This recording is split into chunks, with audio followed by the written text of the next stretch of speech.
చేతులు పైకెత్తి చప్పట్లు కొట్టండి. పాడండి అందరూ.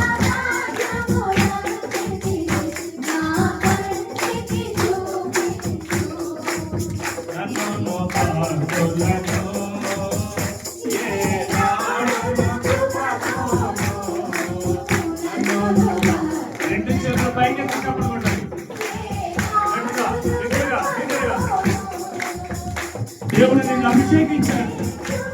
ఈరోజు గొప్ప దీవెనలతో నడుస్తున్నా, నీకు గొప్ప ఆశీర్వాదాలతో నడుస్తున్నా.